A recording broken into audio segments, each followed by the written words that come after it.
የጽህፈት ቤቱ ምክትል ኃላፊና የስፖርት ዘርፍ ኃላፊ አቶ ደስታ ጉዴ ዘንድሮ በአትሌቲክስ፣ በቴኳንዶ፣ በመረብና እግር ኳስ እንዲሁም በተለያዩ ስፖርት አይነቶች ከ46 የሚበልጡ ስፖርተኞችን የማስመረጥ ዓላማ ይዘው ዘርፈ ብዙ እንቅስቃሴዎችን በማከናወን ላይ እንደሚገኙ ተናግረዋል።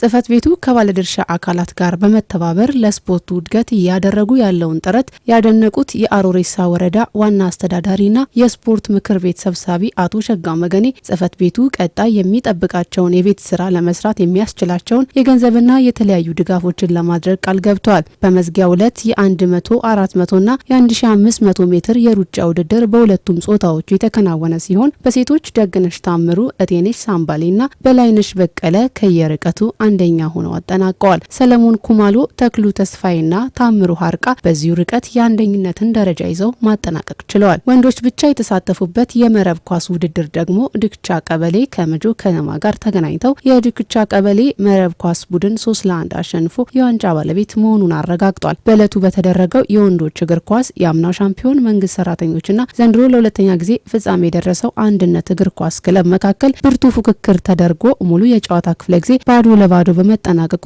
ወደ መለያ ምት አምርተዋል። በመለያ ምት መንግስት ሰራተኞች 5-4 በመምራት ላይ እያሉ የአንድነት እግር ኳስ ተጫዋች የዳኛውን ፊሽካ ሳይጠብቅ ወደ ጎል የመታት ኳስ በግብ ጠባቂው ታምራት ከበደ አማካይነት ሲመለስ ዳግም ለመምታት ዋና ዳኛው ያስተላለፉትን ውሳኔ የአንድነት እግር ኳስ ተጫዋቾች በመቃወማቸው ምክንያት የዋንጫና የሌሎች በርካታ የሽልማት ስነ ስርዓት ሳይከናወን ቀርቷል። ዋንጫው ለማን ይሰጥ የሚለው ጉዳይ ግን የሁለቱም እግር ኳስ ቡድን አሰልጣኞችና አመራሮች፣ የስነ ምግባር ኮሚቴና ሌሎች ባለድርሻ አካላት ባሉበት ይወሰናል ተብሏል። ከ5000 የሚበልጡ የህብረተሰብ ክፍሎች የታደሙበት ጨዋታ ለፍጻሜ ደርሶ የዋንጫ ስነ ስርዓት ሳይከናወን መቅረቱ የስፖርት ቤተሰቡን ያሳዘነ ተግባር መሆኑን ለመገንዘብ ተችሏል። ዘገባውን ያደረሰን የበንሳው ቅርንጫፍ ባልደረባችን አሸናፊ ጉጆ ነው።